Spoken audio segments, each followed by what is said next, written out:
Hello and welcome to this amazingly 50th episode of the Madaxeman podcast. We've got the usual crowd here online this week. We've also got the usual set of topics. So we talk about what we painted. Andy's quiz makes an appearance. We do have a bit of a discussion to talk about strippers, which many of us have been using quite extensively over the last few weeks. And also we do have an in memoriam section for our clubmate Clive McLeod, who sadly passed away this week. For those of you who may have known Clive, his family have asked for donations to be made to the British Heart Foundation, so we'll place a link in the podcast to that website as well. Enjoy the 50th podcast. This means war.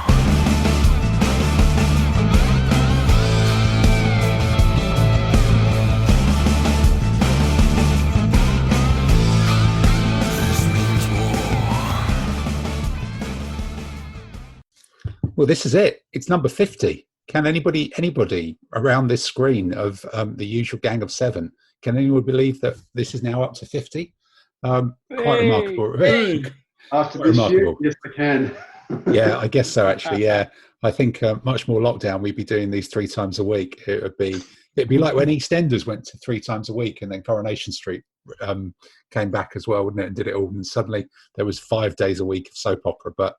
But then again, 5 days of painting to fill this podcast would probably send us all slightly batty. So without further ado, let's dive into the what are you up to at the moment? And Adam, you're actually on screen there, you're doing some basing as we speak. It looks a bit like a ballista, but you appear to be using kind of a teeny tiny trowel of some sort on the end of a very long stick. So what have you been up to, and what the hell are you up to now? Where did that come from? Right, what I've been up to, and I'm really pleased because this basing, I've got this base and another ballista base to do. And once those basing's done, that's the Romans finished. They've finished the basing, and then the army's done, and that's well worth a cheer on my part because it's we'll go ballistic. Dinner roaming. Andy, take yourself outside, mate. Yeah. I'm really pleased. And with that, to actually have got a whole 28-man army done for 25 or whatever they are. How many bases, roughly? How many bases have you got? I did 8 bases of Legion. Wow. 4 of Auxilia, 4 of Cav, 6 Numidian, 6 of Slingers, 2 Ballista, a fortified camp, and the 3 generals. 3 general bases, which is 6 figures. So it's not huge, but it's about... it sounds very good, although it does sound like it's missing the elephant. You need an elephant. Yeah. And you'll never use 8 Legion anyway. What about the cataphracts? The knight is still young, isn't it, really? The knight is still young. They're coming next. You've got them. Adam, with your baggage for the fortified camp, did you use anything in particular? I did. What I did, because I was thinking, what shall I do? Because it's got to be fortified, and it's got to look fortified and Romany. And I know the thing about camps is they've always got to be a little bit stylistic because it can't look like an actual camp. It's got to be something stylistic. And I thought, I'll get something that looks stylistically like a fortification. So at first I thought, shall I do something with filler and toothpicks and stuff? And then I thought, well, can't be asked. So then I looked around for commercial available, and I got from Steve Barber. Yes, yep. They do. You can buy a whole Roman camp, which would actually take up about 3 foot, and they do all the ditches and stuff. So I got just one piece because it was exactly the correct frontage, 120 mil. So here it is, not quite finished, but this is it. And in fact, once I put a Roman with a shield peering over the top, so it was a tenner. And good thing about it is it'll do for any fortified camp, really. The downside is it's sort of like it hasn't got corner bits going around and stuff. But as I say, it's sort of like stylistic representation of a piece of fortification. So that I was quite pleased by. Old-fashioned resin. Yeah. Are you saying that's a tenner because someone's listening to you? Because I'm on the Steve Barber website as we speak, and it looks like it's 17 quid for a straight section. 28 Roman marching camp straight section, or was it just £17? Maybe it's right. It's 12 by 12 by 6.5. Maybe yours isn't quite as deep as that one. That's an interesting one. Oh no, it is deep. It's like this half here. Yeah. I'm going the front half, the ditch. I'm going to have to say that doesn't really exist. No, obviously not. No. Or you can put it on a table or So something maybe like it was 17, but I do remember thinking, "Oh, that's quite expensive, so that I don't care." And £17 sounds a lot more like that would be it's quite expensive and I really don't care thing. No, I was admiring the ditch out and was wondering, have you got some stakes to put in it? That would make it quite cool. No, just it's because the stakes. Andy, you're not using steaks as part of a prep for your chicken Marengo joke again, are you? Now, chicken Marengo wasn't kosher because of the shellfish. So, oh right, no. Okay, fine, all right. Although one thing I did like about when I did this was the palisade bit's metal and the rest is resin, and there's a groove in the resin to fit the but it was all loose and wobbly, so I just had some milliput and I sort of put milliput in and I put that in to stick them in. And I was thinking, I'm now old enough and organised enough to have things like milliput lying about. You've got it kicking around, which is quite handy and stuff. Yeah, which is quite handy.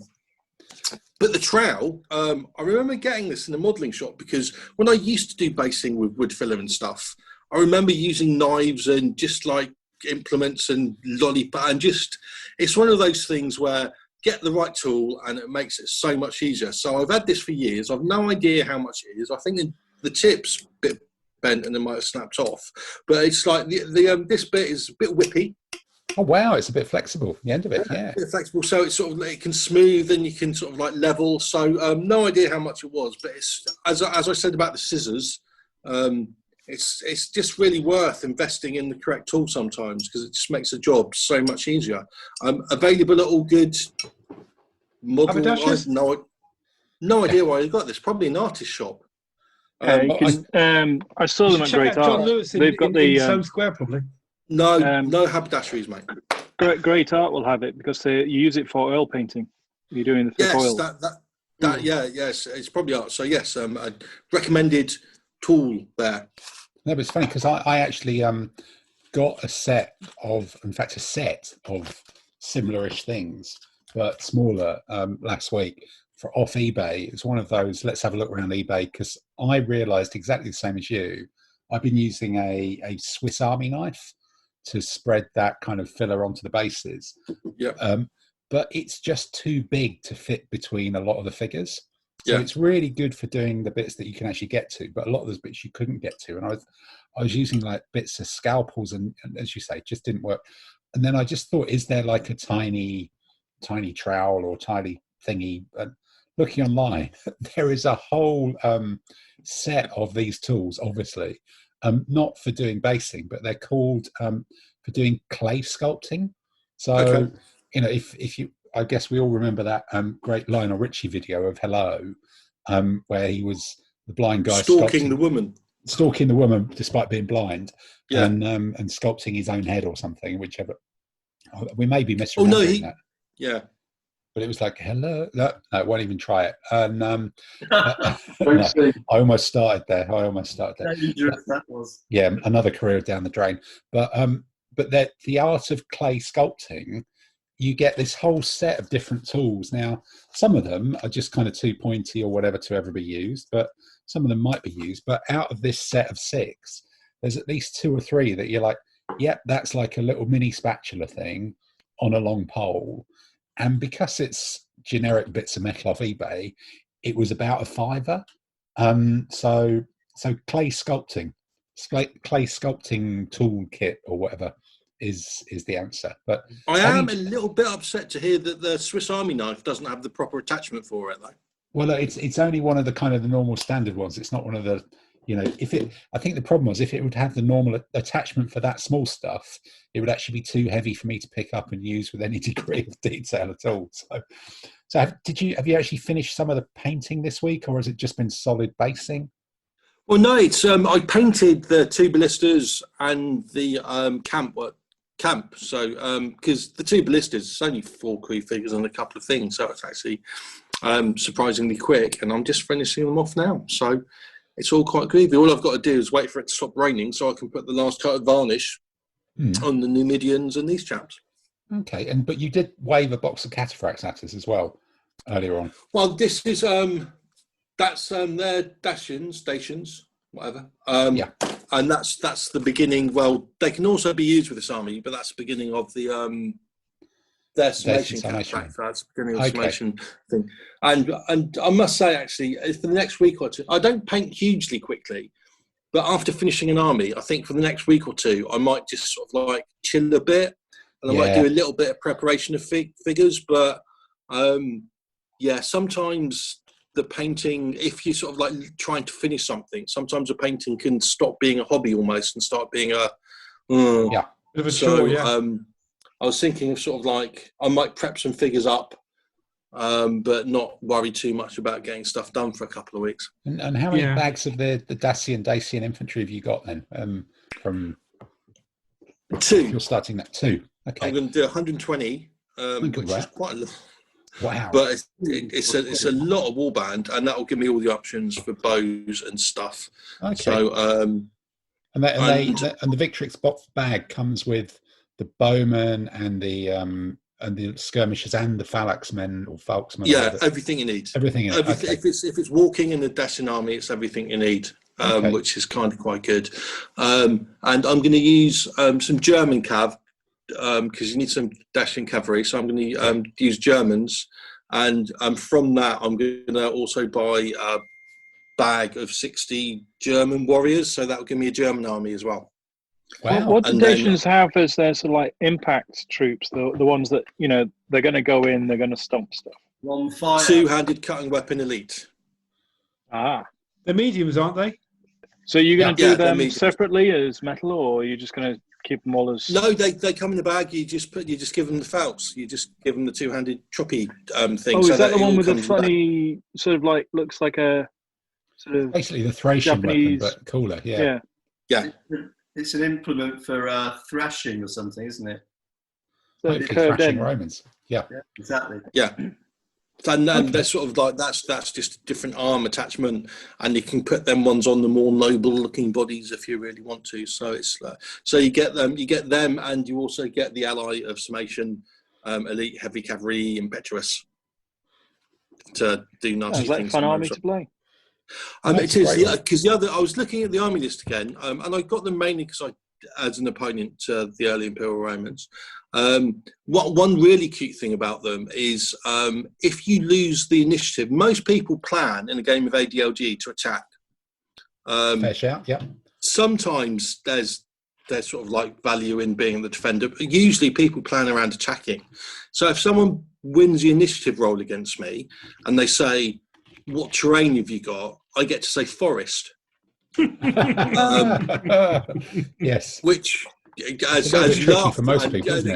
Exactly that. It's like, so you can attack me in the forest or you can defend. It's up to you, and I'm not too worried which way you go with that one. So yeah, it should be fun. No, it's a classic I was army. in a isn't it? similar situation in a competition against Colin Sharp, God rest his soul. This was at Warfare, and I was using Hebrews, and he had Bedouin. And I won the initiative. I thought, I'll attack then. Hang on, I'll just look at his terrain type. And the only terrain type he had was desert. Yeah. And I thought, Yeah, no. Oh, actually, I tell a lie. Actually, I don't get to say forest. I get to say forest or mountain. Yeah. Neither Which of which also are works great. just as well. Okay, that's a good set then. So you think you'd just be like high on glue for the next 2 weeks as you put FX glue some of these Dacians, whatever they are, together. That's probably the answer. Probably, and even then, I might not. I might just sort of like chill and watch Arsenal get beaten by Aston Villa again. Yeah, no, well, it happens to all of us. There are some worse outcomes this weekend. Well, it happens to you because you're a Fulham fan. You're used to it, mate. Exactly. Yeah. Right. So I will just now Paneka up an easy catch to the next person on the list, Mr. Leroy Mayer. What have you been doing this week? What's been on your painting pile and painting schedule? So no surprise, more Renaissance figures. So I finally come to the end of my pike and shot figures for the infantry. Wow. Right. Oh, so but you're saying that in a way like you're going to tell us a story about many cavalry then? Well, because then you sort of look at your old cavalry and go, maybe I can repaint them better. So with the infantry, I've now finished off 2 more later tercios and just a straight musket unit. Because you always just need a unit of just lots of muskets Yeah. to run around. So I've now got pretty much every option possible, from the Italian war all the way through to the end of AD or GR. So Wow. and then he finds a new website of miniatures to buy. Yeah. But So have you I've been got, doing a lot of biostrip then this week with old cavalry? Has that been part of the plan? yeah, so I am, with the competitions being on, or use of a lot of the other models, I've gone back through some of my old, my first armies for Forgar, and looked at my mounted, and they were pretty meh. So have you found this product called Biostrip 20, which does sound like an interesting pun, but it's a non-toxic paint stripper. You can basically chuck your models into a a takeaway plastic container or whatever, coat them with a bit of this stripper stuff, and leave them there for a couple of days. Every now and then, give them a bit of a shake, and it strips all the paint off. So then you just need you just use like a nail brush scrubber, and just with a bit of hot water. Is that your own nail brush, or did you have to borrow that? I do find to use my own one. That's a good, special yeah. one dedicated for this, because otherwise Right. you get into trouble. Yes, I suppose that's true. Actually, it's not. Yeah, no, and I think the biostrip thing has been causing a bit of a sensation around the groups. Now, I've actually bought some a while ago on your recommendation, but this was the first week that I actually tried it, and Cool. oh my god, it's brilliant, isn't it? It's just although I did nearly go by the mistake of dropping the figures into it to let them soak, which nearly ended up with me with this sort of half-litre pot of what ended up was looking like it was going to turn out looking like I don't know, kind of vanilla ice cream with a caramel swirl, Yeah. which would have really probably ruined the whole thing. So then you quickly corrected me and said, no, you sort of paint the damn stuff on and then leave them separate and give them a kind of bit of a mix. But really, really impressed. It took off some stuff off some old tanks, and I tried it on a 28mm plastic Malifaux figure, really quite a kind of a delicate one. You probably got, yeah. Does it smell, the bio stuff? No, not at all. Well, not like Not noticeably. I used the Wilco brand equivalent. Okay.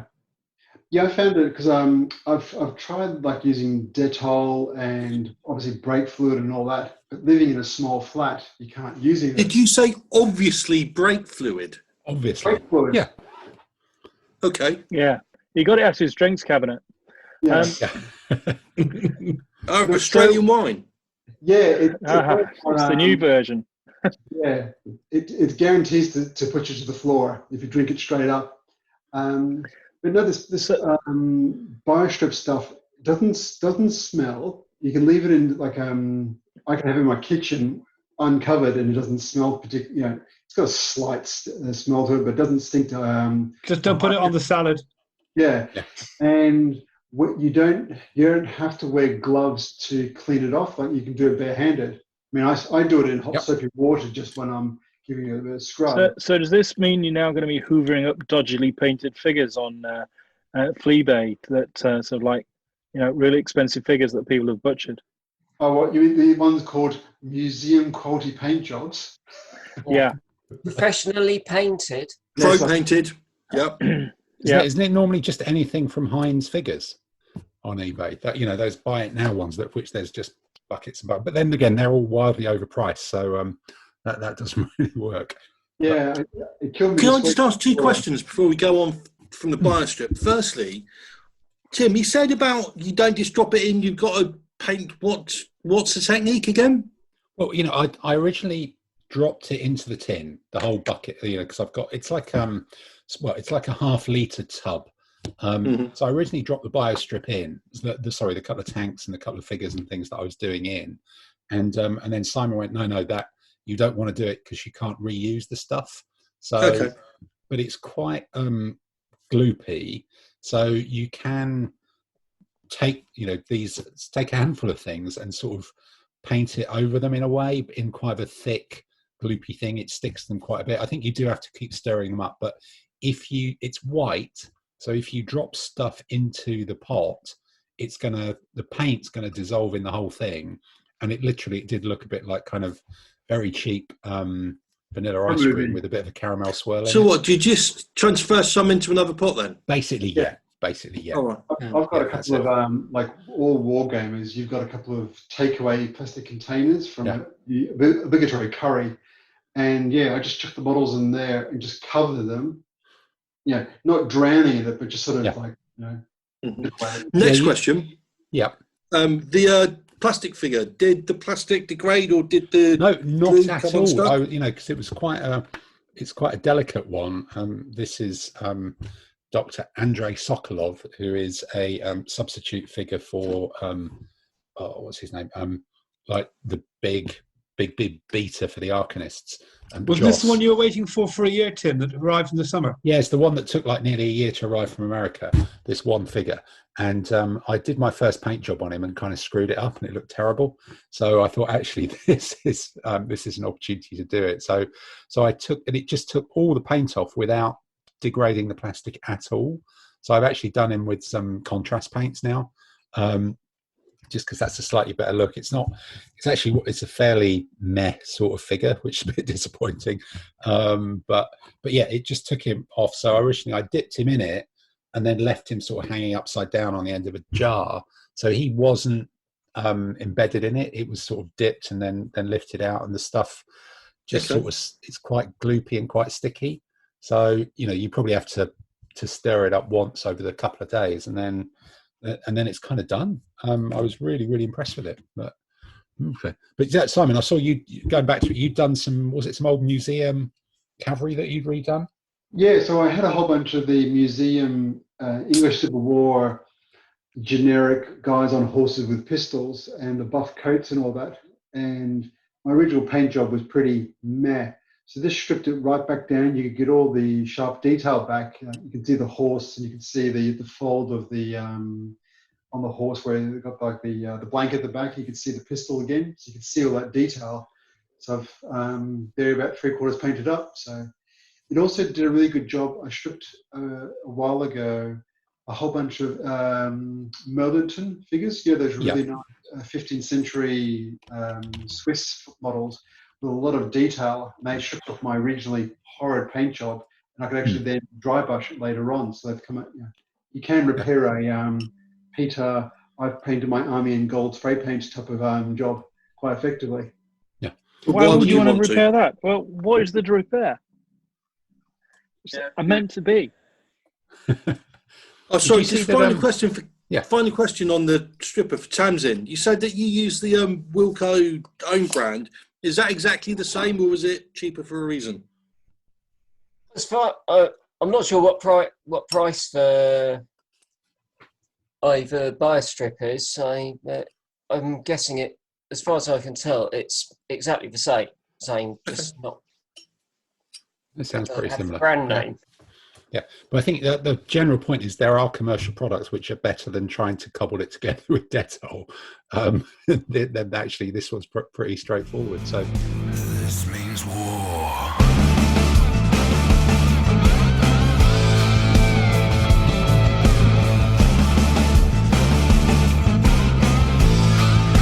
This means war. did you see, Simon, that Steel Fist have released some 15mm figures as well? For Renaissance. Ooh, I saw that. It went, no, really? I don't need more figures. Oh, shiny. How much are they? Yeah, I'm just trying to find it. It's obviously because I keep looking at their 28, 25 gendarmes, and it's just like, oh, they're beautiful, but it's a kind of a Kickstarter thing at the moment. So I'm just trying to work out how much it is. But I think the thing is, when I saw it, they sell them in packs of, or they're attempting to sell them in packs of 24 shot or 24 pike, and you're kind of going, that's a lot, isn't it? I suppose you'd end up, I guess, buying 2 of one and 1 of the other to give yourself that sort of ratio. But it means that you're buying 74 of the damn things, which which or whatever, how, depending on how you're based up for 15mm rule sets, that's normally what, even in Fogar, that's 24. I suppose that's 3 units, but you're having to buy 3 pike and shot blocks at any one time because of the way it's all put together. But obviously they're very, very lovely. Have you got the website up there, Simon? Yeah, Oh, I'm there it just is. showing Yeah, you right now. yeah. No, I Yeah, was so we've done. So apparently this was a Kickstarter in February, which didn't even see that one. They've got some really nice lobster figures. You know, oh yeah, the first of the Oh, Hasrick's. Yeah. the knights who then became cavalry. So you can see like the full plate, 3/4 armor, the pistol, and all that. Plus then type of ones for being like a Swedish or a more French style of cavalry with a cuirassier chest plate for the big sword going charge. There's a nice variety of figures that lot. They look nice and solid. Yeah. They're beautiful. Any idea on pricing? oh, I'm trying. I did see it somewhere in the week. I wonder if it was on Facebook or something like that. There was a. Well, if you pay 15 quid, you get one troop of horse. It says. I don't know how many is in a pack. Was it 7th of November? Ah, here we go. Put First 10. 11 packs from the Kickstarter. 12. Basically, a 12 pack of 12. I think it is. Right, is this the thing? 10 here we go. coronet, and musician, and 12 it's horses. a pack of 24 for $18.95. So if you say that, so if you say your 50p for 15 mil figures is currently at the top end of the price range, these are about 60 or 70, aren't they? More than 50% more than that. These are probably 80p a piece for 15 mil figures. So it's, and then the troop of cuirassiers is 15 quid for 12. Oh no, 10 cuirassiers, a coronet, musician, and 12 horses. So that's 24 figures. 15 quid for 12 on the cavalry, which is actually, I guess, slightly better than 20. Cavalry is more cost effective than the infantry then. Well, cost effective is, they're steel fist. If their 28 mil stuff is just staggering, isn't it? And they're obviously doing kind of well doing it. But yeah, it makes me look at my drawers of well, not look at my drawers. We're going all slightly weird there, but it makes me. Oh, it's pantomime season. We don't want to get into more love egg scenarios. No love egg scenarios. It's pantomime. He's behind you. No, it isn't. No, it isn't. Oh, no, it's not. But yeah, it makes me think: do I want to buy any more of these things? But yeah, still an interesting. Yeah, one. on their website, it's it's $18.95 for 24 pike. Yeah, 6 heavy, 6 medium, 12 with no armor, officer drummer. It's not too bad. It's War and Empire or what? 16 quid for 24? No, they're about 10, 12 quid at full price. 12, no, it's 12. And you can always find someone to sell them for a tenner. But so these are 50% more than that. That's it. But great figures. Looking at the photos, are they 50% better?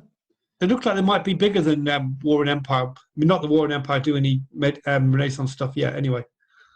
But it might be it'd be one of those things where maybe for Christmas might be worthwhile picking up some of the especially the 3/4 cuirassier style of troops, because they're quite different to a lot of the other ones I've seen in the market. They're a bit more vibrant. So I suppose it's that bigger picture, isn't it, about how, as wargamers, we all end up going, oh, how expensive is it and how cheap is it? And then you see something really nice that's a little bit better than other ones. You go, I want that, whatever the cost. I'll just find it and buy it. Well, it's also a case of it's not that much more. And if you want to cheer yourself up, if you're going to buy some Steel Fist 25 mil Rondons, go and look at Games Workshop website and look how much they charge for one plastic or metal figure, and it's still a hell of a lot cheaper. So the market can probably bear the price, can't it? Yeah. If you look at those mounted cavalry, though, the pistols look somewhat over large. I mean, if you look at the middle character, the pistol looks like it would go from his hand to his elbow, and even then a bit further. So it looks more like a carbine than a pistol. 17th century pistols were quite long. Yeah, I know they were bigger, but that does seem. These are hard. So did you did you lot like the old Testudo range? Yeah, they work quite nice. It's a pity that they are now done by Kurosan. So, yeah, they're done by Kurosan, I was just going to say. Yeah, and I think some of their molds wore out for a while. They ended up not quite as good for a bit, but and actually, looking at Andy, that picture of the big carbine, it says that's a troop of arquebusiers with carbine brace of pistols. So maybe they actually are almost carbines. But yeah, it's that thing, paying, Yeah. Adam, as you say, paying proper money for some really, really nice figures. You know, we're not all trying to buy the cheapest thing possible. It is a question of value, and then value is like actually comes down to, do I want these? Yeah. Yeah. When you look at it from a price point, you think of, okay, it was like £18 for 12 or 15 figures. Yeah. It's still a cheap hobby. Yeah, It's still a cheap hobby. At the price of a curry, the miniatures Yeah. will last you for quite a few years. The curry lasts, if you like. Now we're just trying to convince each other that it's worth spending all this money on it. Well, no, price is a factor, not the factor. It's a big market, and I'll tell you what, it's a big Yeah. market and it works, because if I was to do 25mm Italian Wars, I would buy one unit of the gendarmes from them because they are so beautiful, probably not more than one. Yeah. But on the other hand, my 100 biblical levy that I got from Lancashire Game, bag of 100 for about, I don't know, it was about £3.50, I think. Yeah, yeah. I'm also very, very pleased with them, to be honest. So it's a big market. But one thing Yeah. Tim and I have done with the 25mm plastics, like for either ADLG or back in the day played Fogar, you could use your plastics for your line infantry and all that, and then you spend the money more on like you said, the gendarmes and your real character ones. You go for, spend a bit of money on those ones where, I'm sorry, but your levy, you can be plastic models and all that, so you sort of counterbalance and all that. Yeah. He Okay. says it as he goes to the Warlord Games, who now got a sale on, going, oh, look, 25mm Landschneck models. Do I need more of those? They're quite nice, the Landschneck ones. When I did 25mm pike, medieval pike for the London GT last year, I got mainly plastic Warlord, but I got some metal ones, and I put them in the front rank to tart up the unit a bit, so it had all the plastic ones behind them. Well, I think that does make a difference, doesn't it? If you can bulk them out with some different types of ones. Incidentally, just a shout out, there was apparently an advert for the London GT, which is on in September next year. Yeah, no, they've rearranged it. We were chatting to them about it because I think at one point they were thinking about trying to run it in April, but myself and some of the other BHGS guys talked to them about it and said, well, trying to run in April is really tricky.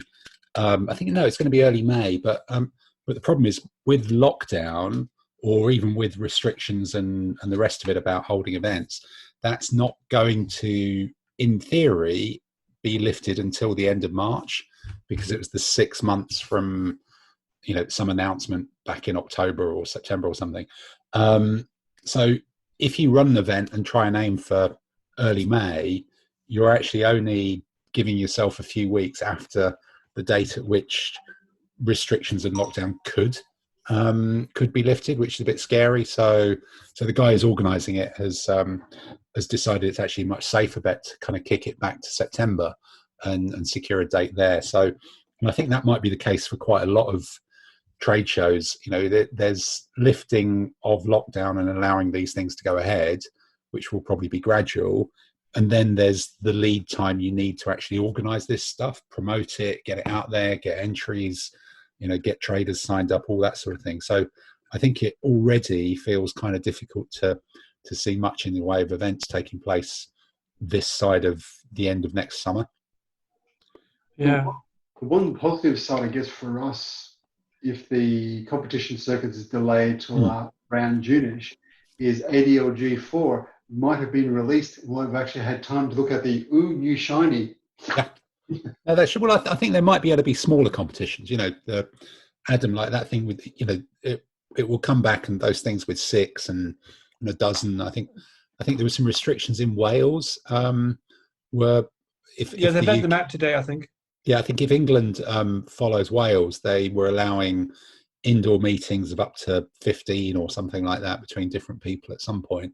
So I think it could end up being, depends on whether it comes and goes in waves, obviously, usual caveats apply, but there could be So you're basically saying with the ADLG 4, we're going to be having our next wave of buying figures, and we're going to be doing more podcasts about more painting, while, as Tim's saying, we're waiting for the big competitions then. Well, possibly, yeah. These new lists.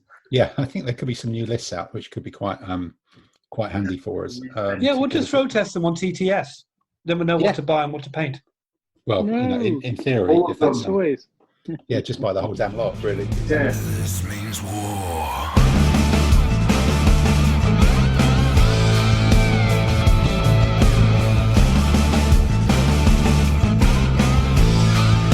This means war. So where were we? So Simon, did we finish talking about everything that you've been painting this week? Did we manage to get through that this time? You done, or did we even start? I've kind of lost track. No, No, all it was done. Bio 20. He was talking about Bio 20. Bio 20. Right. Yeah. So Andy, talking of strippers, then what about you? What have you been doing this week? Not a great deal in painting, in fact, but I'm now painting up the some of the 15 mil stuff I had left over, which I was undercoating last week. So that's 8 camel archers for Seleucids and Persians when I finally get around to buying them, and then some dismounted Norman armored geezers for more dismounted knight things. All right. So there's obviously a finite limit about time that you can go on before painting Dark Age armored infantry with kite shields. It's just some sort of contractual obligation that you have to do that on at least a fortnightly basis. Something like that, and it's so far I haven't quite run out of ideas as to what styles to paint the things. There's any different woodland animals going onto the shield designs this week? No, I'm not, I wouldn't even dream of trying to paint a badger onto a 15 mil shield. That'd be bad. I've got a feeling that quote might be the outtake that we recreate at the end in the aftermarket thing. Yeah, and to be fair, just to be fair, on the 25 mil stuff, I didn't paint the badgers on. I copied and printed out pictures of a badger and stuck them on. Right. Oh, okay. So I wouldn't want you to think that I've got the skills to actually paint freehand paint something that looks like a badger. Well, those would be very valuable skills. I'm sure if you advertise in certain magazines, there'll be a lot of people keen on someone with freehand badger painting skills. Possibly at short notice. I don't know. I think they'd be disappointed when they engage me to try and deploy those skills. But then I've suddenly remembered I've got all these miniature ships that I ought to paint at some stage. And speaking to Simon, and we had a game of ADLGR, and I thought maybe I haven't got any 15th or 16th century armies. Perhaps I need to think of acquiring one and thinking which army do I want to do. So in terms of buying 15 mil armies, it's not going to happen immediately. But the two immediate targets are early Achaemenid Persians when Museum have their sale in January, if that happens, and then possibly something of a 15th century, 16th century idea, and I'll be open to suggestions as to what might be a fun army to buy and paint for that. Okay, well, maybe that's a topic then. Which 15th, 16th century army would be the one to go for, and maybe we can bring that up in another couple of weeks' time. Did, doing the Roman picking one was quite an interesting discussion last week. So, which 15th, 16th century army could be something? If anybody has actually remembered to write this down, maybe we can remember it in the future. Well, mind you, I say probably more 16th and 15th, because 15th I've got the Condottieri and I've got the Ordnance French, so those I'm happy with them. Okay, and is there anything any new tips or tricks or things this week, or has it been much of a muchness with the similar sort of stuff that you painted up before? No, nothing special. I mean, the only thing I'm doing a bit differently for the flesh for my little Arab guys is I painted them brown, and then I've kind of sort of dry brushed highlights of flesh over them. That seems to go okay then. Okay, that's good with those particular figures. All right. Yeah. Let's have a look around. Dave, you're still busy painting away in your spotlight there. What's been on your workbench this week? So AB miniature 18 millimeter Württemberg infantry. Oh, Württemberg. So I've painted one regiment who is the von Schafferstein regiment. Is that a real thing, or have you just made that up after drinking too much beer? I've been doing loads of research. The Württemberg infantry is pretty thin information on it. So I found some German guy who's got a website. So I've got the von Schafferstein regiment painted. They've got yellow cuffs and collars. Okay. What kind of coats have they got? The dark blue? Dark blue. White trousers, dark blue jackets, yellow cuffs for that regiment. So they look a bit like Prussian Silesian infantry then. They look like Bavarians. They've got the sort of like strange helmet. Oh, the Alpenhelm type thing, yeah. Yeah. Which they're really nice figures. I've done them with the marching figures. Yeah. So basically, I'm going to have 3 regiments, so there's only 12 figures. Yeah. Regiments. At the moment, I'm just sitting here painting pink cuffs and collars onto another regiment. Right. So I can't remember which one they are. I think they're the Kron Prince. No, they're von Frankemont. His regiment. Yeah, you are just making this up, aren't you? Really? All No, the time. I've actually heard of that one. It's actually Van Damme's division. Right. Dutch Belgian, no? Yeah, no, some sort of. Actually, Andy told me about this guy Van Damme. I looked him up online. Turned out he's a real geezer. Yeah, he did a bunch of movies. Shot for desertion and various things, for looting. And Drinks a lot of Coors Lager, doesn't he? Is that the one? And I found a battle in I did tell you the anecdote, I'm not going to repeat it, about when he was brought up before the Tsar and said, at least I didn't kill my father. Yeah. Yes. It's a fun historical thing.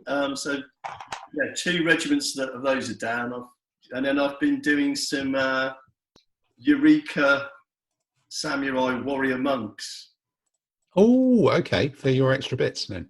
So they've got little. You won't be able to see those. But no Franks this week then? The flags haven't arrived for them. No Franks. No Franks are all done, dusted, and back in the cupboard. Crikey. The warrior monks have got little hoods on and masks, so they're quite funky. Cowabunga. Proper Eureka, guys. Yeah, and and a limber, a Napoleonic French limber, which I sent you all pictures on the WhatsApp group. So that's I'm really pretty pleased with that. Although it's so bloody huge, it doesn't fit on a 80 by 40 base. Details. Yeah, if it's not fitting on 80 by 14, it's really just a marker. That's quite substantial, isn't it? But if you actually wanted to paint up this AB gun limber, you'd need something like about 160 by 40. How many horses have you got pulling it, Dave? If you wanted the 6 horses and the limber, and you don't need more than 4. That's where you're going wrong. That's what I've done. I've done 4. Yeah. Need, want. Yep. I now need a second limber, so to use with the other 2 horses. That's all the limbers I'll ever need. Yep. Yeah, I'm really, really pleased. Well, you have to sell a kidney. You can buy another AB one then. Yeah, exactly. But I mean, these Württembergers is beautiful. Absolutely, really chuffed a bit to them. I've managed to do the trousers I've sprayed them black and then painted white over them, so they actually look like they've got shading on. It's they're such beautiful figures. Okay, so has it been Württembergers beating the samurai in terms of your favouritism then, or No, they're all on the table together, so I sort of switch between them, sort of thing. Yeah. But it's mainly been the Württembergers, I have to admit. Yeah, you got a love of Württembergerism. All right. Exactly. Okay. Well, talk about love of burgers then. Peter, what about you? Adam, you're in. One last Dave question. Sorry. And it's going back to last week, so I'm going off on another tangent. I'm talking about the Romans because I've been looking at doing late Romans, sort of like going into early Byzantines, Justinian, and all that kind of stuff. Yeah. So the equites would start being armed with bow, which I always thought probably because of Barker was due to Hunnic influence. But Dave, you said last week early Byzantine cav looked basically the same as Sassanid cavalry. Yeah, well, they'd be say somebody like what's his name? What's his name? Count Belisarius. Yep. Belisarius is shown. So you have in a Byzantine army that period, you'd have the bodyguard of the general, the Bucellari. Mm-hmm. Going to be better equipped, but a lot of those in his army, a lot of those were actually Persians that joined his side after the battles. So yeah, a lot of them would be Huns, a lot of them would be what we supposed to be called Thracians. They called Thracians sort of period, but a lot of them would have been Persians as well. So if if I did the Justinian and the mass of the cavalry, I use the same as what I'll be doing for late Imperial Patrician, Yeah. Romans with bows. And then for the bodyguard and stuff, if I use something more exotic looking, would that make sense? Yeah, I mean, what are you going to do in 15 millimeter? Or you're going to 25 millimeter, aren't you? 25. Yeah, it's because I don't know. They'd look heavily Roman, so you'd have like Roman armor, Roman helmets. I wouldn't go for the half-armored horses and all that nonsense. No, yeah. I just put them. I mean, you might want to put the Bucalari, the bodyguard of the general, on the elite guys, because you've got 4 bases of those. You can put them on barded horses and things like that to make them look. Okay. Okay. If you, Sorry, Adam, Tim. Back to you. Yeah, Adam. If you need any more Roman heads, I've got loads and loads of spare ones from the gripping beast infantry that I got ages ago. They're plastic infantry, so I didn't use all the Roman heads. There's loads more per pack. So if you need to kit bash any of your cavalry into being more Romany from whatever they're actually bought as, just let me know and I'll send some heads to you in the post. Probably be quite a thing. So Peter, what about you going to you in London? What's it been up to this week for you? So I've been painting a few Napoleonic horses, slowly working my way through that. I've just been doing fits and starts. Ended up doing a bit of research, and I liked how you'd painted your Arabs, the Blackguard in black, using the contrast paints. Painting the Blackguard in black was something I was particularly proud of. There's a bit of lateral thinking there. It was good. It worked. It's getting the colour right. Outside the box I'm always impressed about that, getting the colour right. It's one of those things. Yeah, took a lot of research. Not normally the same thing. Yeah. But it was more about the shading and the contrast paint. So I've actually invested in some of those, and then hopefully tomorrow or the next day I'm going to order some Brunswickers, because my Austrian army can actually have them as Frege Corps. And Dave and I, when we played Battle Empire, what feels like a long time ago now, it would have been nice to have some skirmishes to try and beat up the French in retrospect. And so I can have that as a unit and then possibly reuse them elsewhere if I ever do the British. But I just fancied it because I didn't fancy just painting straight black because they just looked a bit boring. But having seen those contrast paints, I think it'd go quite nicely on them. Yeah, that paint of just looking at my contrast paints here, which whatever it was called, it's obviously called Black Templar.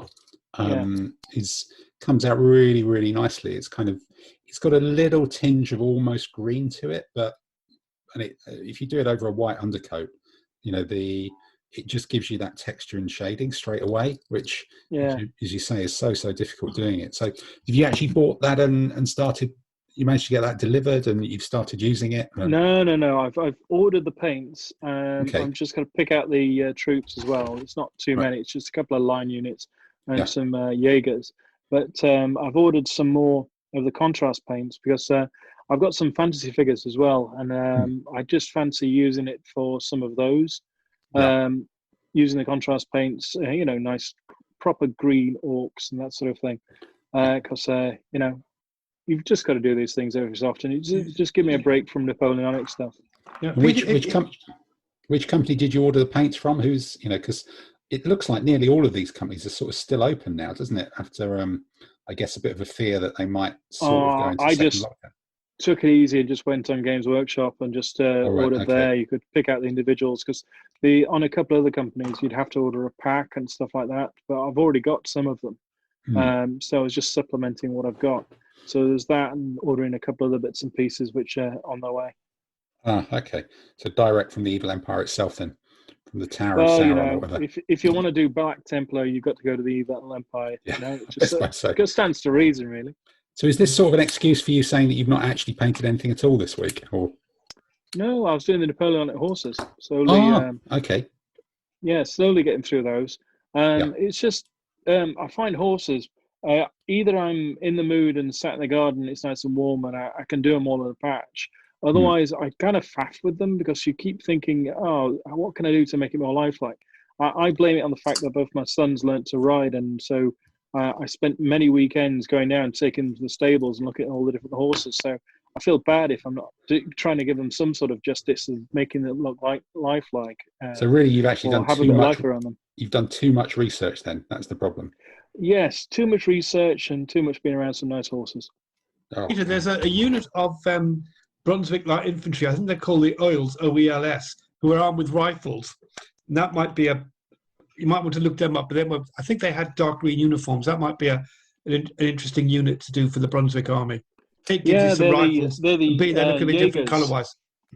Yeah, they're the Jaegers. So I was thinking of those because I just fancy it to try and torture Dave's skirmishers back when he turns up with all the French again, who can skirmish, do everything, bit of a sort of Swiss Army knife. So I just fancy giving it a try because I'm enjoying all the different troop type mixtures.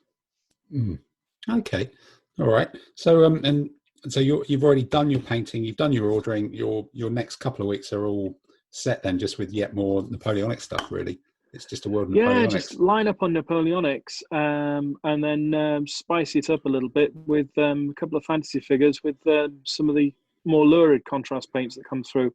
Yeah. I've just got a couple of orcs that I fancy doing that I just couldn't find the right shade of green. That's Right. sort of like suitably sort of like flamboyant without looking as though he's going to a Mardi Gras. Yeah, orcs at a Mardi Gras. I think that's the new Two Fat Lardies website rule set, isn't it, or something like that. This means war.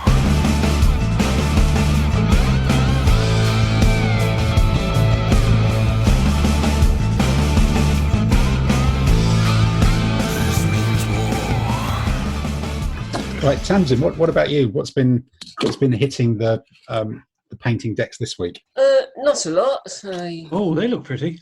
Oh, I these the more Lancashire games. Last time I painted the horses, and I think I'd done the flesh on the riders. These were individual leader figures for my infamy force. So there's 15mm figures, all from Donington. Went through all of last week, look at the figures thinking, painting each one individually. No. Yeah. Void. Sorry. No, I think that's a bit of an asset, certainly on 15s as well. Yeah, and then Saturday I just sat down and got them all painted, including a little bit of extra highlighting on a couple of the horses. So I made a bit more effort on all of these figures and finally, so I had a base because for most of the barbarian forces, you can have a steward's base, which Steward, in case there's an inquiry. Stewards that count. I use it as a rallying point and also a resupply point for units which are armed with javelins, particularly cavalry. So I had 2 pack horses with javelins and a figure. I think that was actually from one of the herdsman figure from Donington. So, are you saying this is a rule set where units of infantry have to go back and be resupplied with fresh javelins? Normally for cavalry, but infantry as well. In most cases, you have a limited number of javelins. My God, because as a big battle wargamer, that level of detail fills me with horror, really, as a concept. But I guess that's the thing. That's why you've got quartermasters for that kind of shit. Where you take command of the battle. You talk it.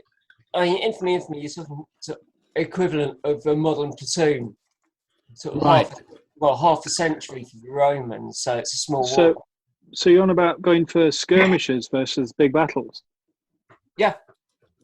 Yeah, because there's been a bit of a discussion, isn't there, about this on all sorts of different internet forums about whether big battle sets or big battles or something like that are the current thing. And I think, Adam, I remember from possibly a couple of months ago, even now, you were talking about how Saga didn't quite. You just thought skirmish games were a little bit overrated or something. Well, is that quite the word?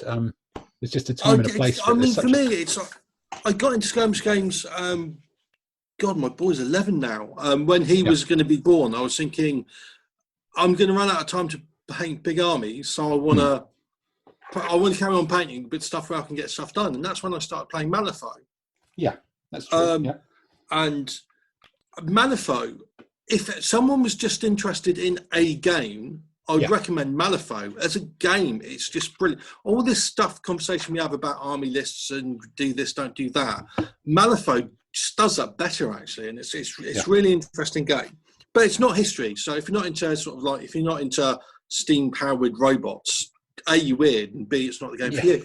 But and I've got Saga, and I really, really enjoy Saga. But and these sort of like big skirmish games have become very fashionable because it's like easy to do. But I just remember I got into war games because I remember at my local newsagents, I saw the very first copy of miniature war games.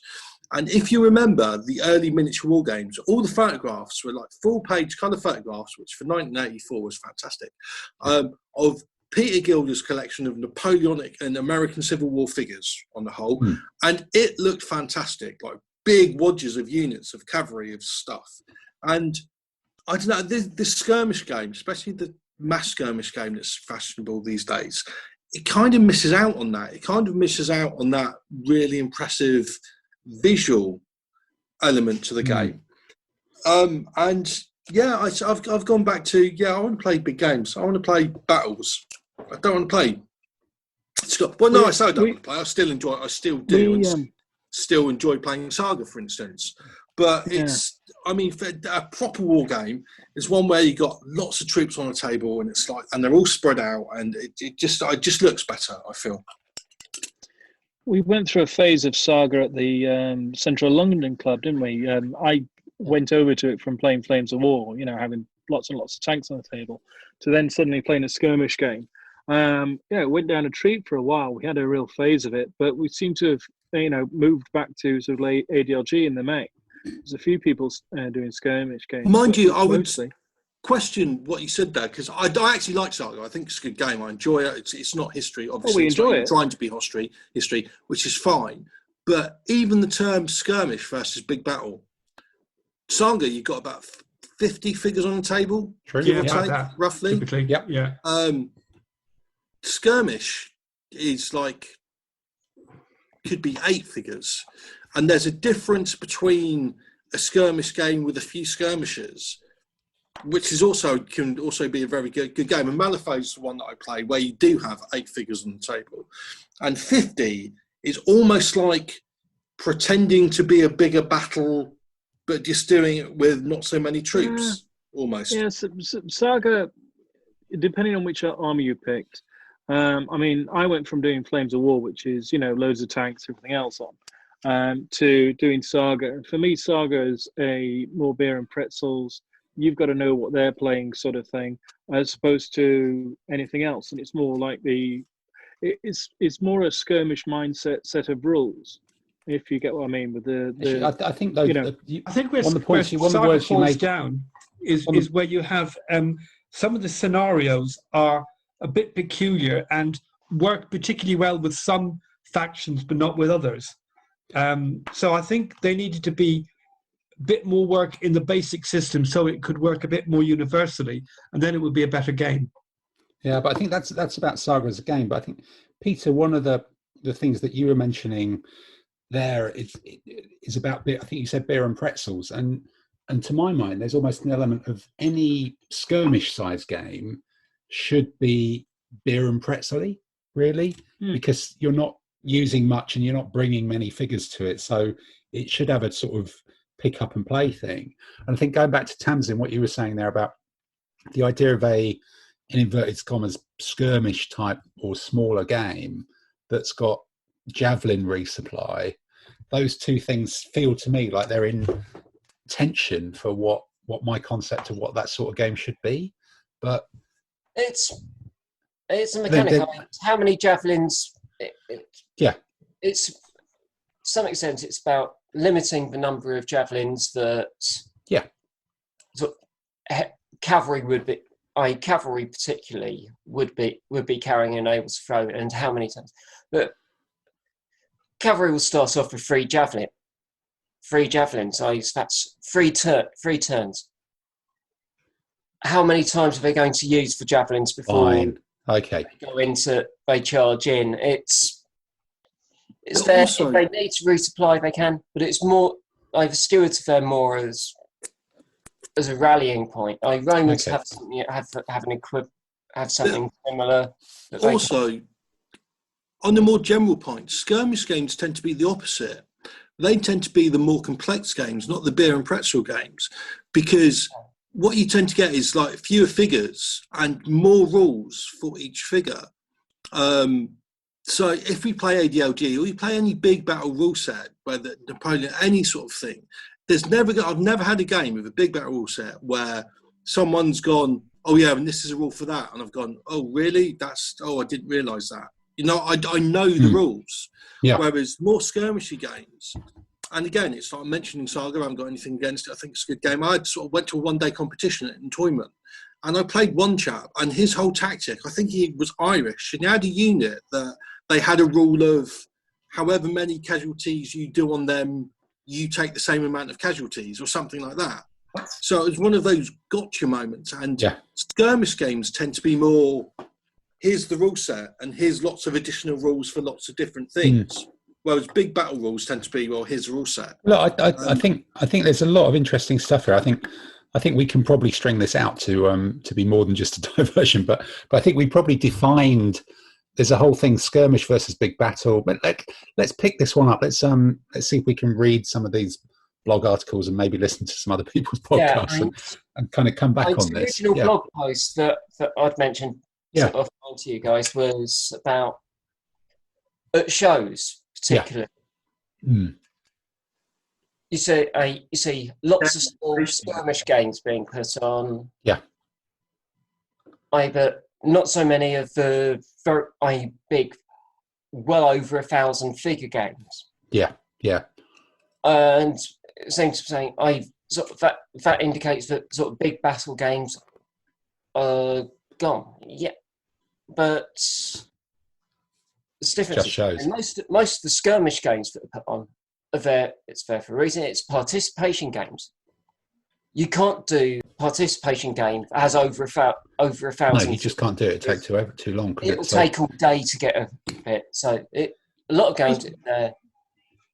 Most big battle games at shows tend to be more like static displays simply because they just don't get round to making one or very many moves with it. Either that or it's the game with my mates, so we can all get in for free, and we're not going to talk to anybody that comes along.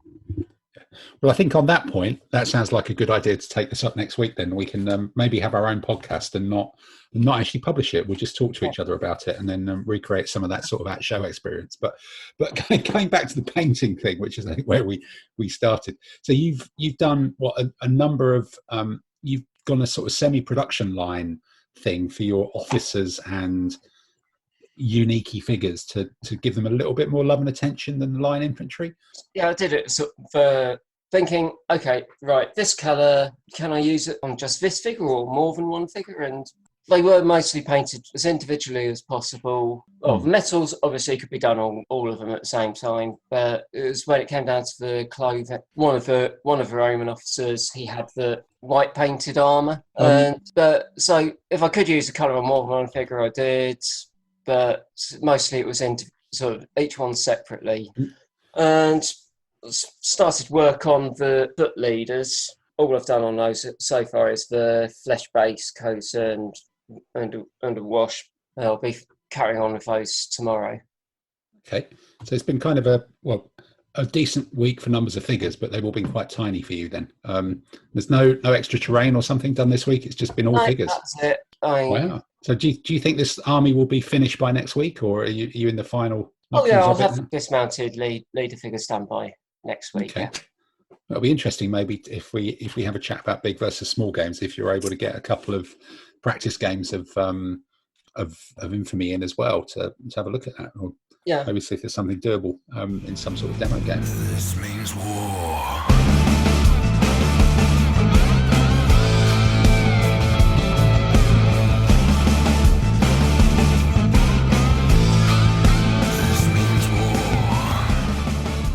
Just trying to look around who we've is it just me? I'm the only person left now, aren't I? Yes.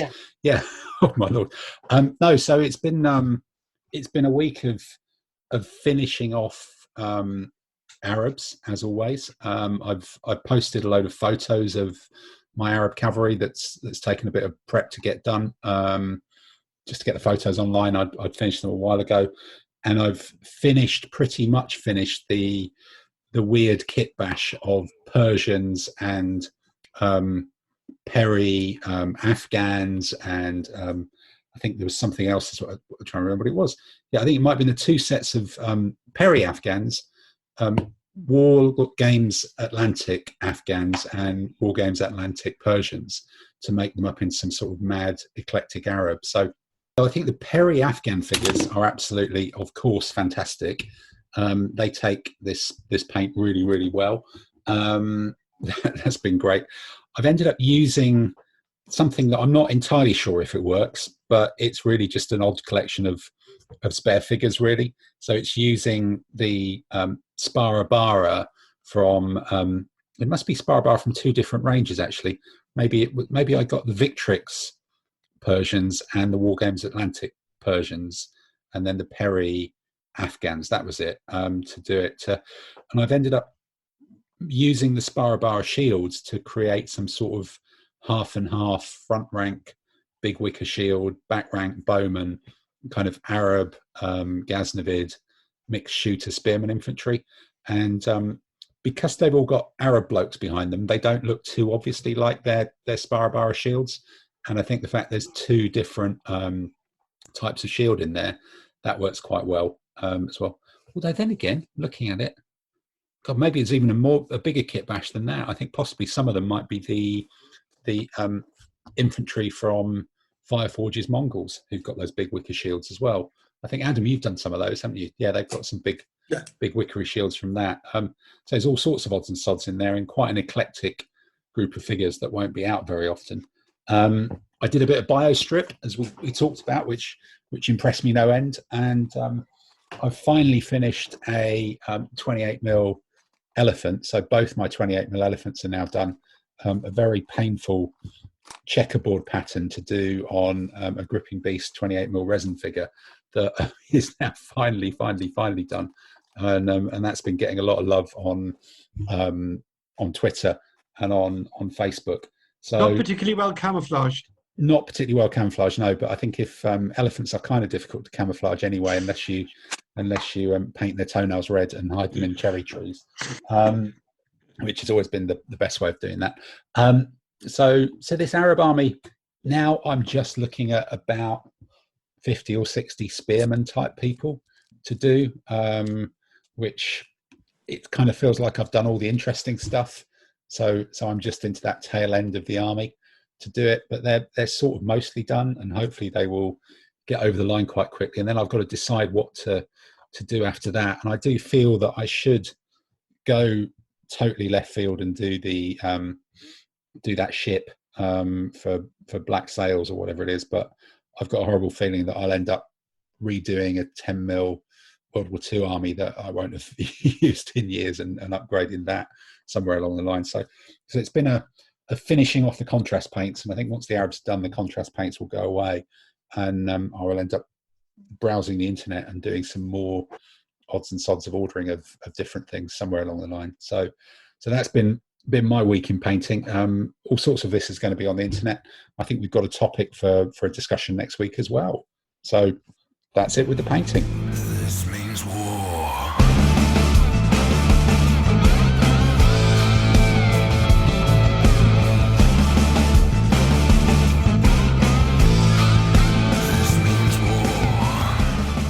Well, look, that's the painting session done. That was an epic discursive discussion, I think, covering strippers and all sorts of other things, and lots of different manufacturers, and even getting into a topic for future weeks as well.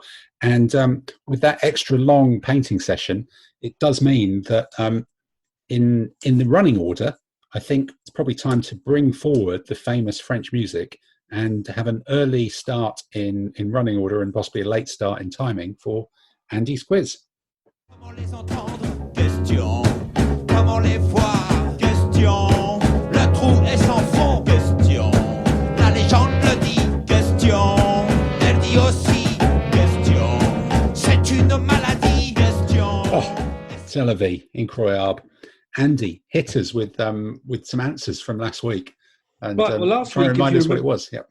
Last week it was all about the Romans and whether the guys who I'd mentioned, who were all real people, were consuls, emperors from the early empire, or emperors from the late empire. So, in no particular order, there was Marcus Claudius Marcellus. Consul. Consul. Yep, consul, correct. Otto. Early. Early. Emperor. That's right. Yeah, he was in the year of the four emperors in 69. Didius Julianus. Consul. Made up one. No. Early. Yeah. It was Ken Dodd's ancestor. No, he was early. Okay. Julian. Emperor. Late. Yeah, correct. Publius Valerius Poplicola III. Early. Consul, actually. Yeah. And Magnus Maximius. He's an He's emperor. got to be late. Yeah, that's right. Okay. Bigger. He was written Yeah. around the edge of 50p piece or something like that. That's the motto. He's the Okay. one by Harry Sidebottom. Well, look, I think that's last week's quiz questions. I'm not sure. I think I understand less about it than I did before they started, but that's a good way to do. So I'm sure up and coming soon will be this week's quiz. Comment les entendre? Question. Comment les voir? Question. Le trou est sans fond? Question. La légende le dit? Question. Elle dit aussi? Question. C'est une maladie? Question. Andy, we've had a bit of Rome, we've had a bit of Gallic music. Hit us with this week's set of Andy's questions. Well, this week, as some of you know, and we're going to talk about in a minute, we suffered a loss at the club when our club secretary, Clive MacLeod, passed away from a heart attack at the too early age of 64. And so in memory and tribute to him, his full name was Clive Duncan MacLeod. And so I've got a question about somebody called Clive, a question about something called Duncan, and one about somebody called MacLeod. So here we go. Classic. Number one, Sir Robert Clive won a famous victory in the year 1757. And what was the name of that battle? Number two, the Royal Navy had a warship in World War II called HMS Duncan. And what kind of vessel was it? Was it a submarine, a corvette, or a destroyer? The Royal Navy still has a ship called, a vessel called HMS Duncan. Well, yes, but it wasn't the World War II one, was it? No, obviously not, no. Right. Okay, I'm not saying it didn't have a modern one. Yep. Modern one, a rubber ducky. Yeah, quite possibly, yep. Yeah, okay. And then number three, in which century was there a general called Sir Duncan MacLeod? 18th, 19th, or 20th? Okay. So those are this week's questions with a nod to our late friend Clive. Comment les entendre? Question. Comment les voir? Question. Le trou est sans fond? Question. La légende le dit? Question. Elle dit aussi? Question. C'est une maladie? Question. Yeah, so for those of you who will have been down to central London or have come across us at events or competitions, or in fact probably many people in the wargaming pantheon around, I think, North London and also before that Tunbridge Wells, will probably know or may well know the somewhat, sometimes occasionally opinionated, but always very knowledgeable Clive, who, as Andy said, sadly passed away at the far too young age of 64 about a week or so ago. It's certainly shocked everybody at the club. There's been a huge amount outpouring on our club forum, and a big eagerness on the part of everybody to contribute, both to, I think, sort of British Heart Foundation as a charity, and also to participate. I believe that, even Clive's family were very aware how important wargaming was to him and the circle of friends that he had from the club and wider wargaming circles, and even in these restricted attendance COVID times, it's great that there's going to be space and opportunity for some of us to go and participate in the funeral, even as pallbearers as well, just because it was such a big part of his life. So I think without sort of further ado, just looking around, Clive was famous for, as I said, his knowledge and his opinions on certain governments, both of which were very always forthcoming. But was also very famous for his sometimes legendarily poor and genuinely poor dice luck, which didn't so much blow hot and cold as quite often blew cold, and somewhat tepid. Ice Age, basically, yeah. Yeah, Ice Age for a while. But I don't know, Andy, do you want to start us off with some Clive reminiscences? Yeah. Well, can I just say that we had the idea for the funeral, and the family are happy with this, to have a floral tribute, which will be in the shape of a dice showing the number 1 on top of his coffin. 2 dice. I think that's it. And that would be that seems very Clive. And he had a good sense of humour. He was a Fulham fan, so I suppose he needed it. And he knew absolutely everything about history. There was, you couldn't ask him, you couldn't talk about history without Clive knowing as much or more than you about it. And he was very knowledgeable on not just military, but all aspects of history, and knew some wonderful anecdotes. Can't remember any particularly offhand, except for one, which about a British gunboat sailed into some place, I think it might have been Zanzibar, in the 19th century, with instructions to get the local chief to sign a treaty. And the chief says, "And what if I don't sign it?" And the captain of the ship says, "Well, in that case, I shall be forced to carry out the second part of my orders." So the chief signed it. What he didn't know was the second part of this guy's order, apparently, was if the chief doesn't sign it, just sail away. And I remember Clive telling me that tale, and it was quite a jolly one. In terms of wargaming, say that Clive and his luck were fairly legendary. And I mentioned it last week in terms of the context of the later Romans, that Clive and I were teamed up at a competition in Cardiff a few years ago. And in one particular game, Clive's luck was going horrible. So he picked up a dice, ceremoniously threw it in a bin to sacrifice it. And after that, he never rolled a 1 in that game. It was obviously that one particular dice, wasn't it? That's what had dogged him through his life. No, I think I remember Clive coming with us to was it Salamanca? I think he did go there. Yeah, that's right. And yeah, he did. You know, he wasn't in the best of health at the time. I think he managed to blag a wheelchair ride through the airport on the way back. And I think, did he lose his first couple of games and then sort of submarine his way up with a number of straight wins? But it was also the boldness with which, despite I think never having eaten funny foreign food at all in all of its previous existence, he actually gamely gave it a go, and we were eating some quite Spanish stuff over there. It wasn't quite wasn't quite just ham sandwiches or the rest of it, and he certainly gave it a bit of a go, but then there always was a point at which it would stop, and you know, unlike his dice rolling, there was a point after which he would never be moved, and there were certain things that drew a line under it with that one. Did anybody else around the screen with a Clive story? I've got a story. Okay, fire away, Dave. First started playing Art de la Guerre. It was quite early on in Art de la Guerre. It was BrickCon. So BrickCon is a lot of us who go to it knows it's a bit of a marathon. I think I played Clive about halfway through the competition, and I was using a heavy knight medieval army. And Clive was using a Mongol army, so he's got 4 heavy cavalry elite bowmen facing my 4 heavy knights, heavily armoured knights elite. And I just sit there and think, right, okay, he's going to run away. I'm going to have to pursue him across the table and kick his ass on the back end of the table. So I sail up to his cavalry, and as this is early on, I've got no idea how to play the game.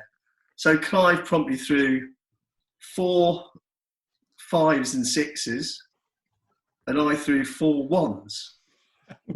So all 4 of my knights, which went straight down in one go to be damaged, which is an achievement because the only way he could get them is to hit me on a 4, 5, or 6 and me to roll 1s. Yeah. And I sat there going in stunned. Yeah. The second guy, I charged him away. He came back, shot me again, and the same thing happened. It wasn't 4 ones. I think there may be a 2 in there instead of just the 4 ones this time. So I've got 1 life left. We then went straight into a combat, which he then killed. So in 3 dice rolls, he killed 4 heavily armoured knights at 14 points a pop.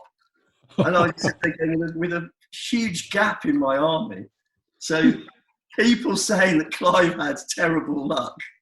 He saved it up for you. That was it. You were the recipient. Way as well, I have to say. Yeah.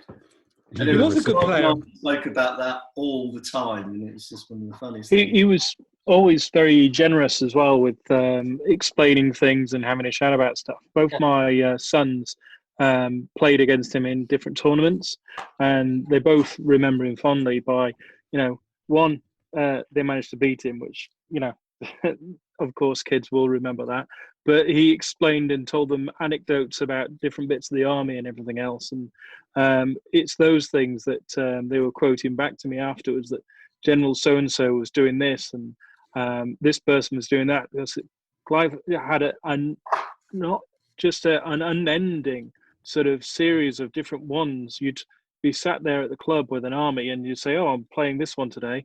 And he'd come out and start quoting some general or some habit or some odd different thing around either that, the battle, or the army that you're up against. I think he was very much a mine of information on almost any topic. Absolutely any topic. I remember last year, Peter, that at the London GT, we were in the same team. And he came up against one of your boys. It might have been Nick. Yeah. And Clive was using some Crusader army, and Nick beat him. And Clive basically said, Nick was really lucky to beat me. He says, mind you, perhaps I should have spent more than 20 minutes putting the army list together. Yes. Yeah. That's always a good one. But, Clive's legendary ability to roll ones was quite infamous. And I remember Clive and I used to play quite a lot of Fog and Fog R against each other. And we had this one infamous game of Fog AM where we finally agreed, maybe for the both of us, we should give up playing this game and probably not play against each other using Fog AM. So it was just showing how badly he could roll dice. So having a couple of units having a combat, I had a unit of bowmen. Nothing better than that. They were just bowmen. That's it. He had these elite, heavily armored foot knights. Hit the bowman in the flank. Maximum possible factors for him. Anything but a 1 or a 2, he re-rolls. He rolls 4 dice. I roll 3, or 2 or 3. He rolls 4 ones, re-rolls them, rolls 4 more ones again. My bowman proceed to roll and hit him twice, fragmenting him. Next turn, the bowman turn around and rout the unit. We both looked and went, maybe this is time to call on this game. Just this idea of these foot knights plowing to a bowman unit in the flank. You think, here we go, sunshine. And then getting routed off the table in 2 rounds of melee. You think, yeah, Clive, maybe we should burn those dice. Yeah, that shouldn't really happen, should it? No. But he did take his ability to roll ones with a sense of humour, especially with ADLG, where, as we all know, if you kill a general, or if you beat a unit where a general attached or in the front line, you can kill the general. We got to the point where a few of us, even Clive, sort of smiled at it. You invoke the god Clive to roll a 1. All hail Clive, all hail the great god Clive, give me a 1. And so he was always quite, I think, chuffed in some ways that his legendary ability become almost like a central London battle meme, hadn't it? Yeah, it would become a meme. Both ones in his name because we believed in him that much. Yeah. Yes. No, someone who rolled ones and stayed in good spirits about it, even though it was more than it was statistically sensible. So, okay. So, yeah, well, God rest wherever you are, wherever you're rolling dice now, Clive. We'll all raise a glass to you. Here we go. Cheers.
So in terms of the rest of the week, we've actually already got a topic of conversation for next week, which is quite remarkable for us. And the other thing, so then really just to rush around and ask what's on the painting table, what's in the purchasing queue, what we're looking forward to next week. And Dave, you look like you're hogging the screen at the moment for some reason. What's first up for you? Is it more of the same, or are you breaking into something new next week?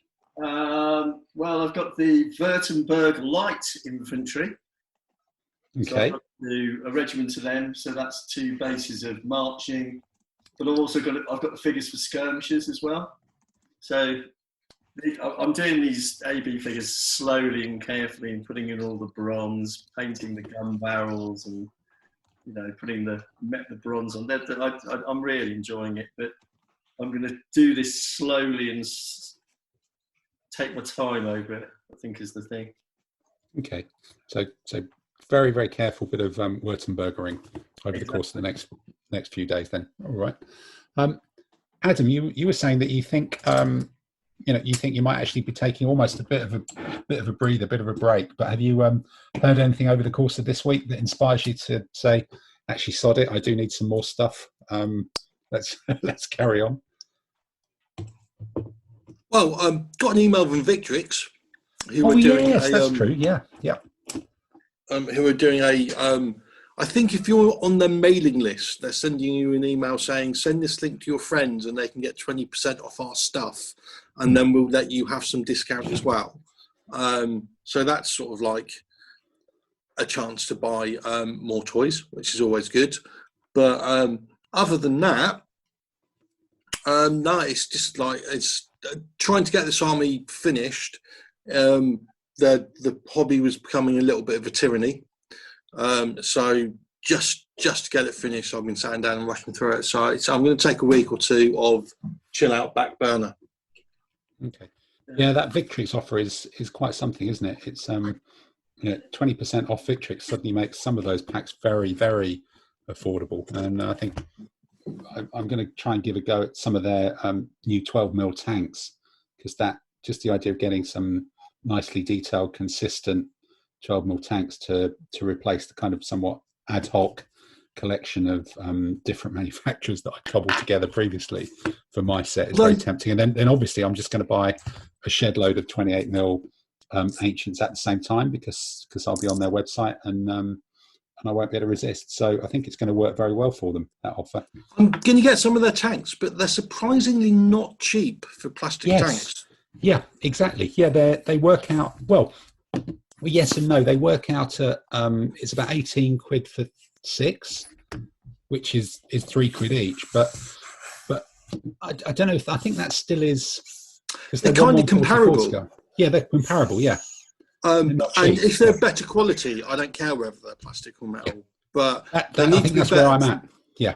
So I'm getting one pack. I'm getting some studs because the Germans, 10, 12mm Germans, I've got to sort out because I've had some sort of like those World Museum painted ones. Yeah. I've had a bag of them for bloody years, so I need to get some infantry painted up as well so they can find the Russians. Are you going to go with the or going to try the infantry from Victrix, because that does look like a good value? There's like I'm buying a pack of infantry because I need infantry to go with the tanks, and I'm getting a pack of stugs as well because you just can't have too many stugs.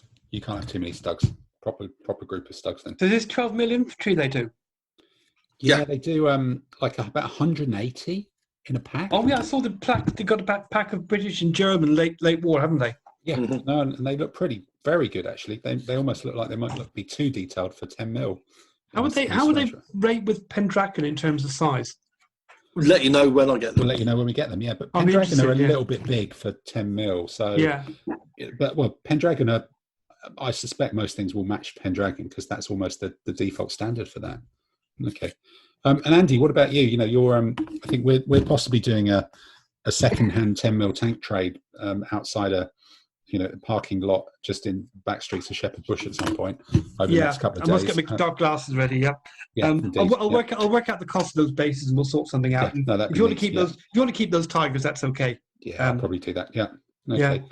Yeah. Apart from that, just carry on painting the camel guys and the Norman infantry, and that'll keep me going till next week, which I think at best, because I'm helping liaise between Clive's family and the club and Martin in relation to the funeral arrangements. Okay, that takes a bit of time. Yeah. Simon, what about you? You finished your stripping? Have you got any other things coming down the line? Always more stripping to be done. Going back through the older toys. But the focus for this week is to finish off the English Civil War cuirasses or guys and horses with pistols. And I'm also painting up, when we were at the Alicante competition in February, so just before COVID arrived, one of the guys there who makes 3D printed models, he was selling off Arab tents for baggage. So it'd be rude not to purchase a few of those. So I finally got them on the table, and I'm just trying to work out how to paint up the tents to be some type of Ottoman Turk type of tent. Be a bit more interesting rather than stripes.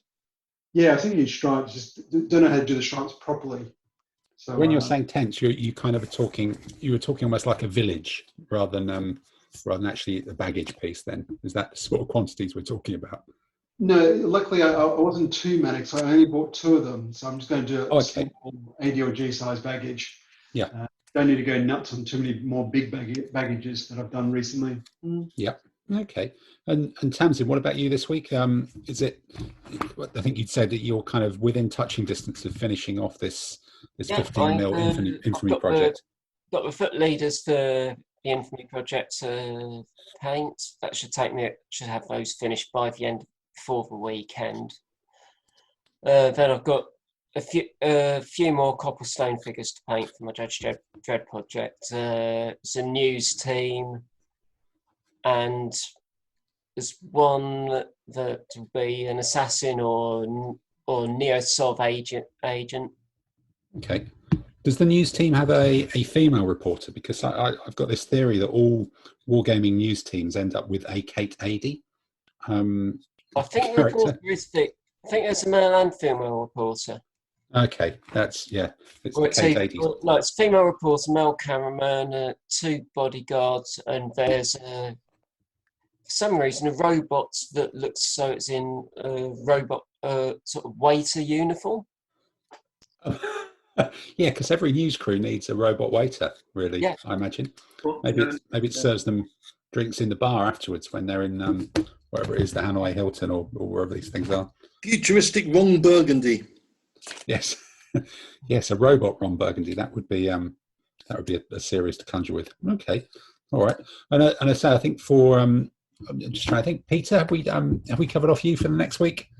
Next week, you're just waiting for contrast paints to arrive, and then you're going to experiment. Yeah, I'm finishing off some Napoleon horses and a few Bavarians, and slowly chipping away. I've got plenty to be going at, so due to be taking some days off as well, so I might actually get some stuff done. Okay, excellent. So I think for me, it's just there's probably a few things that I'm trying to admit to myself, or not admit to myself, that I've already ordered, to see if they actually do arrive, that can distract me from 60 plus, finishing off 60 plus Arab spearmen and infantry, and doing a bit more basing. There's probably some more photography of those elephants to do, get a few more proper pictures of those up, and then just trying to come to that decision about what is it that I'm going to paint next that whichever it'll be something that I know that I'm not going to use for a long time. But I think I'm almost at the stage at which everything I could look at is sort of a very new project. So, do I do one of the new 15mm armies? That's a whole new army. Do I do the Black Seas thing that's been, I think I got for myself as a Christmas present last year. So the timing on that's probably creeping up quite embarrassingly. There's of course the 10mm British Napoleonics. There's the 10mm British Napoleonics that I've still not ordered yet, amazingly, but I'm trying to work out ways to order. I've noticed that I think it's Pendragon do some German tank riders, and it'd be madness to order a set of just one set from Pendragon, wouldn't it? It'd just be a waste of the postage. So possibly if I buy an entire British Napoleonic army, that would give me the justify impetus. That would justify it. It would just be make. In fact, you would be saving money on the postage. I'd be saving money on the postage. Actually, you'd Tim, be doing the world a favour, saving the environment. Tim, let me know if you're going to be putting in an order for Pendragon, because I'll buy the 2 Tiger tanks from them. Okay, well I'm definitely going to resist it for at least another week. I can wait. Because I think I've got to admit that I've bought some other stuff that's probably on its way that I shouldn't really have done. The joys of being stuck in front of a screen all day. So there's quite a lot of stuff coming down the pipeline next week. So we'll see what progress we've all made on painting on that. And next week we'll attempt to sort of vaguely more coherent, in-depth discussion about the difference between big games and small games. So on that note, we will all depart, and we will see you all, or hear you all, or you'll hear us all again in a week's time. So goodbye, everybody. Bye. Goodbye. Bye. Bye.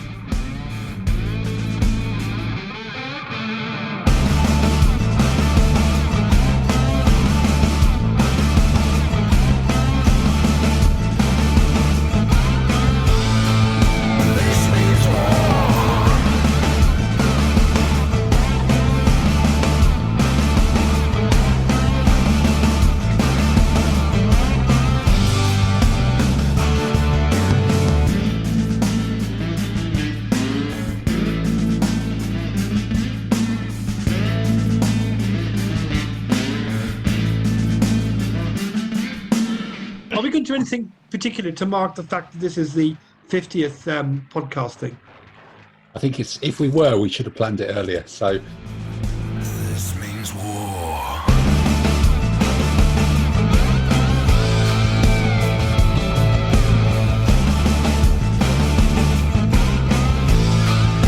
This means war.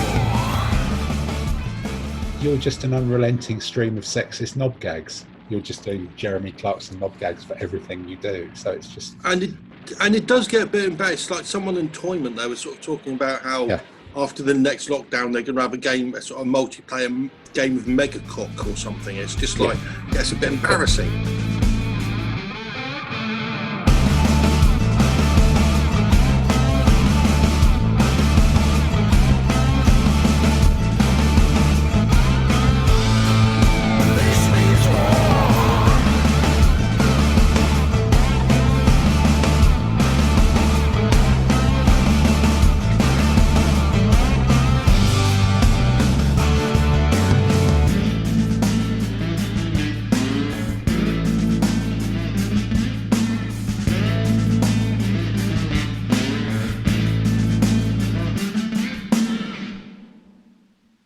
I wouldn't even dream of trying to paint a badger onto a 15mm shield.